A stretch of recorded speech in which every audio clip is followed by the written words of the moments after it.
Moses summoned all Israel and said, "Hear, Israel, the decrees and the laws I declare in your hearing today.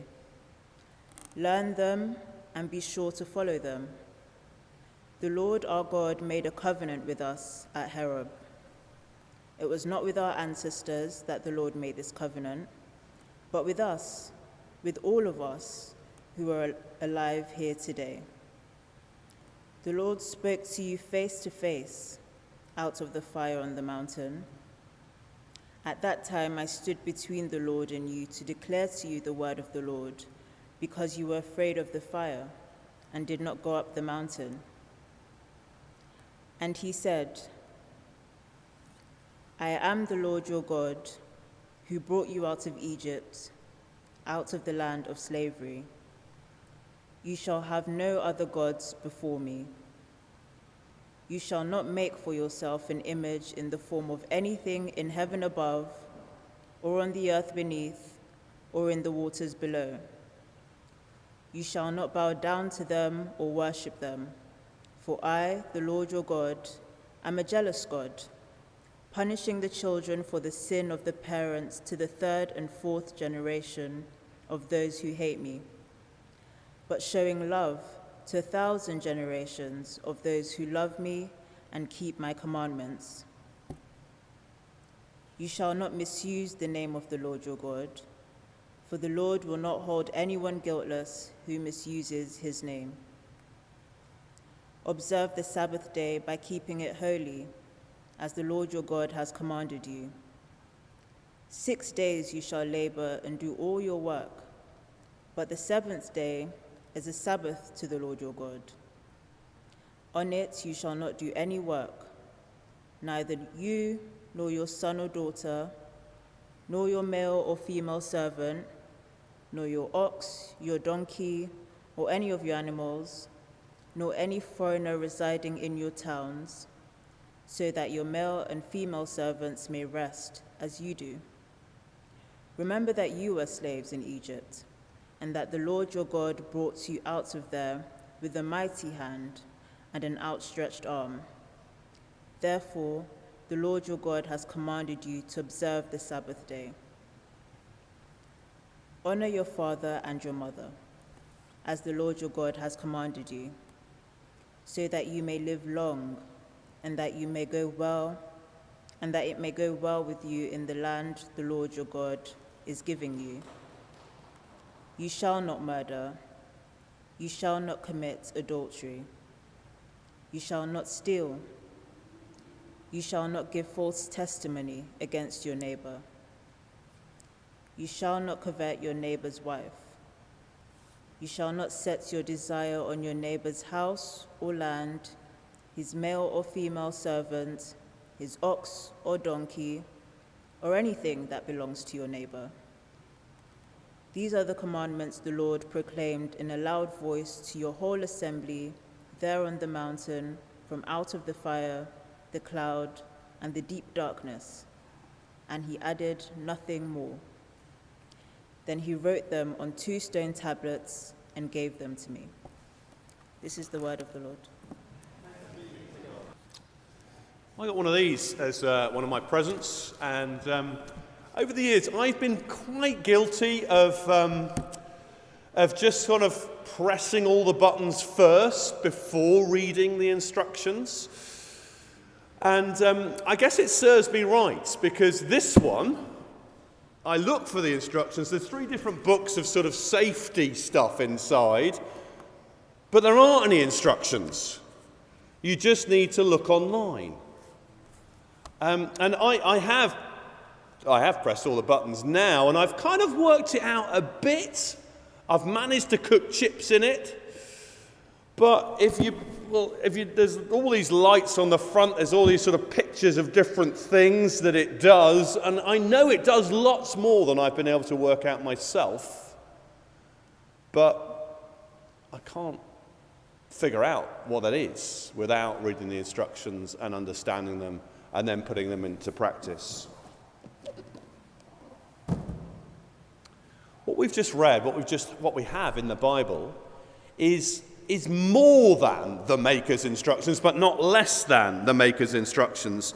In life, most people, most cultures have a go. They press the buttons of life and work out the basics. And they come up with similar-ish rules for life. But we are not going to discover our full potential as human beings without the Maker's instructions. And as I say, that gets us thinking along the right lines for when we read Deuteronomy chapter 5 and the Ten Commandments. They are about us realizing our potential as human beings, but they're about more than that. Well, look with me, would you? Couldn't get my words out. At verse 2. Look at the laws. They're not just a random list. They're part of something called a covenant that God makes with his people, a commitment, a firm commitment from God to these people who are receiving these words. And what this is describing is the human part of the covenant, the response we make to a God who has committed himself to us. We're going to look at it in three sections. We're going to look at the purpose of the law, the problem with the law, before we look at the perfection of the law. So three things to take us through it. The purpose of the law, first of all, is not like one of those detox diets that some people are doing, possibly in the room, possibly around us at this time of year. They stop eating all the things that they really enjoy in the hope that it'll make them a fitter, healthier person, a kind of reward. It's not. So as we read Deuteronomy 5, it's not one of those. It's not, I'm going to really, really try my best in the new year. I'm going to really keep the commandments, and hopefully God will give me some kind of reward in this life or in the next. It's not that. We've noticed verse 2 already. It talks about a covenant commitment, the way that God has said already, before the people have done anything, that you're my people, I'm committed to you. That's how God does things. And actually you get the same order if you look at the commandments. Before it starts the list in verse 7, you shall have no other gods before me. Look at verse 6. Who's speaking? Who's commanding? It's the Lord your God who brought you out of Egypt, out of the land of slavery. There's a relationship that God has already established with this people. He's rescued them from a terrible situation. And the commandments are his instruction on how they are to respond to it. And verse 15 kind of has the both and really well. Remember that you were slaves in Egypt, and that the Lord your God brought you out of there with a mighty hand and an outstretched arm. Therefore, the Lord your God has commanded you to observe the Sabbath day, which is about rest, and there's more in that section, isn't there? You see the link that's constantly being made as we go through these commandments. It's about the relationship that God has established. It's about what it is to be a rescued people, what it is to be God's people. So it's not that there's some kind of sort of, I don't know, heavenly vending machine where we put the right thing in, of kind of doing enough of what God says, and then, okay, once we've got enough in, then there's some blessing that comes out. No, it's rather that God blesses his people. He gives us things that we don't deserve. And then he calls us to become the people we have the capability of being with his help, and actually to be a people that reflect his character as we live our lives. So this is a description of what it looks like to be God's people as a community, individually and as a community, to reflect what God is like as we live our lives. Let me go through it again with that in mind. I wonder whether you'd follow it through with me. Verse 7 could be phrased, be faithful to God just as he is faithful to you. Be a people who have God as number one in your priorities when it comes to everything, time, money, everything else. Verse 8, don't misuse your God-given gift of imagination by creating God alternatives, images, no matter how beautiful, which scale God down as though we're in control of who God is. Don't use your imagination that way. Verse 11, don't be people who misunderstand God's friendship with you by being casual in the way that you relate to him, in the way that you speak about him, or the way that you use his name. He is a holy and majestic God. Verse 12, be a people who take regular time to rest, to remember, to renew your relationship with God. And verse 12 is a vision of a whole community of people doing that together, I guess, like we're doing this morning. Verse 16, be a people who respect the God-given order of things, starting with the family we're born into, recognizing that we're not always going to be the one in charge in life. Verse 17, people who, whatever someone has said, whatever they've done, we remember that every single person is made in the image of God and so is precious. Verse 18, are people who are faithful in the most intimate human relationships, reflecting God's faithfulness to us. Verse 19, people who've learned the secret of being content with the good things that God gives us. Who, verse 21, don't allow an attitude of discontent to grow in our hearts. We don't believe the hype that the grass is greener somewhere else. Verse 20, are people whose words are reliable and truthful, just like God's are, particularly when someone is depending on your testimony. Do you see, just going through the 10 with a sense of trying to make the link, trying to see what is God's positive purpose in all of these things. Do you see the links between all of these commandments and the character of God, who he is? That's the purpose of the law, is to shape God's people into a community of people who are like him, who build and grow the most important relationship in our lives, and then are a blessing to those around us, and like a light, it's supposed to overflow, it's supposed to go out into the world and point other people to the goodness of our God. That's the purpose of all this. It's a great vision. And it brings us to the problem with the law, which is not actually a problem with the law itself, but a problem with me and with you and with all of us when it comes to actually keeping the law. And it's the same problem it was back in Deuteronomy with the ancient Israelites. They didn't keep it. They couldn't keep it even when they tried. And I don't know what you made of that list as we went through. I'm sure we're all pretty clear. If you look at verse 17, which is the one about murder, I'm sure we're all pretty clear on that, at least outwardly. Some of my thoughts sometimes are pretty unpleasant. But outwardly, we'd be at a slightly different place this morning, wouldn't we, if we'd been guilty of that one and they caught us. How about verse 21, though? All this stuff about coveting. It's pretty tough in an advertising age, isn't it? How about verse 11? About God's name and how we use it. We live in a culture that has pretty much totally lost any taboo over misusing the name of God, not only as a swear word, but just using God or Jesus in a sentence like punctuation. Or when you're really surprised, you say one of those names. And that's our culture.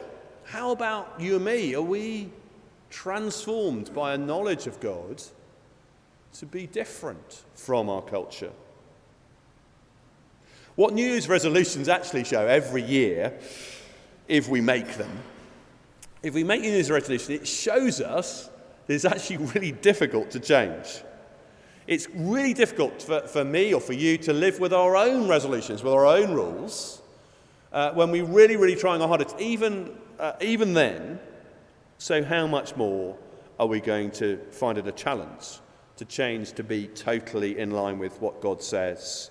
You see, we break God's law all the time. We transgress it is a one word. It's like crossing a line you shouldn't cross. That's one of the Bible's definition of sins.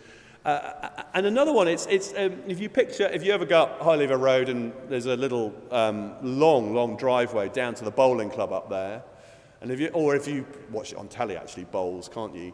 And whenever they do it, they throw something out. I can't quite remember what it is, but the wood is what they throw after it, and they bowl the wood, and it's going, and it veers off.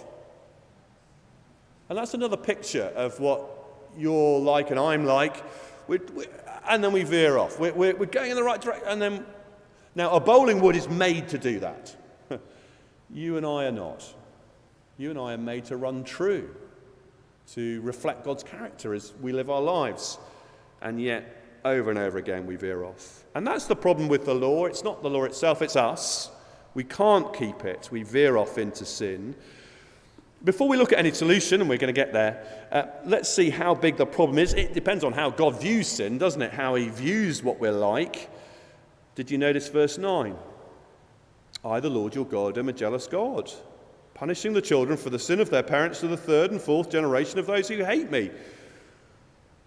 And you see that in society and in families as harmful attitudes and behaviours get locked in and passed on. Or verse 11. The Lord will not hold anyone guiltless who misuses his name. Something so normal in our culture, verse 11 says, is actually a big deal with God. Just like it would be with you if someone used your name as a swear word, or to just like as a nothing word. And you think, well, why are you doing that? What does that say about the way you're relating to me? The section just after the Ten Commandments, we read the first verse of it, verse 22.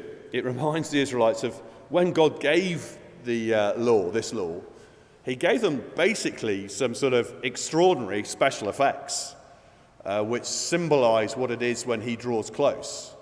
And actually the mountain that they were meeting around this huge mountain, Moses went up to receive the law. And there was a kind of a cloud on top of the mountain as Moses went up into it. And at points, the mountain burned with fire. And actually, the people were terrified. You understand that. That they were going to be burnt up. And all of this it's symbolism. It's symbolism of how pure, how holy, how blazingly pure God is. He takes sin really seriously. And so there is a real problem with the law for you and me, for all of us. Because, well, what are we like? We're a mixture, aren't we? We're a mixture of some things which we're really pleased with, really proud of, and we'll happily tell everyone and anyone. And other things that, well, we're not so proud of. Other things where we failed, where we've done what's wrong. And actually, can we stand in the presence of a God who's blazingly pure and holy? None of us can. None of us can. And nor could the people back then. So, let's put those things together. How does that fit? How does it fit with verse 2, with God choosing a people and saying, I'm going to be committed to you, I'm making a covenant with you. Nothing's going to break this covenant. How does that fit with the people back then and people today can't keep our side of it? The only answer God gives in the Old Testament is sacrifice. That what happened when the people sinned, they deserved to be punished for their sin, to the third and fourth generation we've read. But what they could do is they could bring a lamb, and a lamb would be sacrificed instead of them, and they would be forgiven. And for centuries, that's how the relationship continued. Continuing sin, continuing sacrifice. Continuing sin, continuing... Until an individual Israelite was born who kept the law. And when, we just remembered it, haven't we? When God came into the world himself in Jesus Christ, and when throughout the whole of his life he kept the law, we saw at last, the world saw at last, the perfection of the law. Someone who lived out that righteous life, that true life that went the way it's supposed to, right through every situation, every relationship that he engaged in.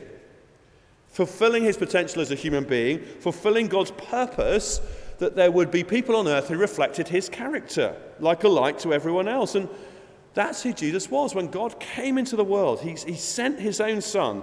And the world saw, a son who was just like his father in every single way, in every single circumstance. The same love, the same faithfulness, the same hatred of all that was wrong, the same compassion, the same refusal to compromise with what was impure, the same mercy, though, towards people who have failed, who don't deserve it. This is one of Jesus' closest friends, Peter. the apostle who wrote stuff in the New Testament, he says at one point about Jesus, he says, after really closely following him and knowing him in all sorts of stressful circumstances through 3 years constantly, he said, he committed no sin and no deceit was found in his mouth. Didn't even get his words wrong. Even when he was in debate and he denounced people, he didn't do it in an inappropriate way with those who were religious hypocrites. Jesus kept all of the law perfectly. That's the story of the New Testament. It's extraordinary. And in him, the world saw at last the perfection of the law, both the true Israelite that Deuteronomy was talking about and the true human that the whole Bible's talking about, someone who lived out God's intentions, how we should all live. And so as we draw this together, if there is somehow a way for you and me, for us, to kind of be linked in with Jesus, to be covered over by him somehow, or so that, well, okay, now one of us, one human has lived it and got it right, is there any way we can kind of get in with him? Then we might have a hope when we stand before God in all his blazing purity. I don't know what you thought when I described the sacrificial system very briefly, where an animal dies in place of people who've done the wrong thing. Does that sound like a fair exchange to you? When we get to the New Testament, it's really clear that it wasn't. But it was given to show both how serious sin is. That forgiveness is not a matter of God just clicking his fingers and, it doesn't really matter. It does matter. It's serious. It's costly. It was done so that in the history of these people, in their lived experience, there would be something that pointed forward to, well, we need a proper sacrifice. We need a human who's capable of swapping with us. And that's what the New Testament says it was all pointing to, that one sacrifice that could satisfy God's righteous and just anger forever, and that could cleanse people forever. And that is the sacrifice that Jesus made when he died. He was in our place. So, you see, it's never been about, even back then, it wasn't about turning over a new leaf and trying harder. Sinful people like you and me, we all need to be rescued. They did back then, you and I do today. And we can be through Jesus. That's the New Testament's message. We can be through Jesus. You and I can be made clean, made new, brought back to God in a relationship which is covenant, which is unbreakable, because God makes a commitment to us. And we're done, that happens through the one who perfectly kept the law in his life and then made the perfect sacrifice for people like you and me, that pays for the sins of the world. That's who Jesus is. And that's the possibility for you and me. If you've never prayed to respond to that, if you do now in the quiet of your own mind and heart, just say thank you to God and say, yeah, I want to be linked with Jesus. I want to be linked with him. I want to be able to stand before you. If you've never prayed, then God will hear you if you do, even in the silence, even in your thoughts. Remember, though, as we finish and put these things together, the purpose of the law. Life to the full. Life lived as it should be. Things working, all the things working. And a community that's like God in our character. That purpose is still God's purpose for his people. Only now it's for people not marked out by their law-keeping, but marked out by their faith in Jesus. They've been brought back to God through him. And actually Jesus' sacrifice, what he did when he died on the cross, is so effective, is so powerful at cleansing, at purifying, that the New Testament says that actually God himself, by his Holy Spirit, comes to live in people who've put their faith in Jesus. And so now God calls people who have put their faith in Jesus to say, okay, I'm going to live your way, Lord. I want to be your person, Lord, as you help me to live your way, as your Holy Spirit leads me. There's much more we could say about that. There's whole letters in the New Testament written on that. But just to take away, it's not so much we make New Year's resolutions, as each day we say, as we approach the different situations, different relationships, different opportunities of the day, we say, God, I want to keep in step with your Holy Spirit. Lord, help me to do what's right. Not just individually at school, at college, at work, although yes to all of that.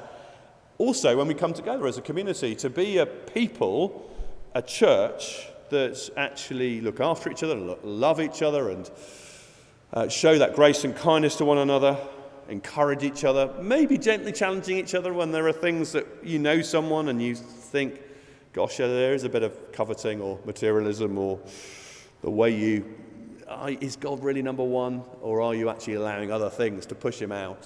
I think we're allowed to do that as we know each other. We don't do that every week with everyone. But that's what God's calling us to. That's what he's leading us into. That's what the Holy Spirit will help us in and to be. So that our life as individuals and as a community reflects God's character as we live, and then also points others to him, and also is what God intends for all people, all time, for us to actually live out a life that reflects him and that is good for us and is a blessing to others around us in the world. There's a lot there. Let's pause. Maybe one of those sections is the one that's most struck you, the purpose of the law. Maybe pray about that. Maybe this problem of the way we sin is the thing that you want to respond to. Or maybe it is this perfection, to thank God for Jesus and to pray for God to lead you by his Spirit in the week ahead.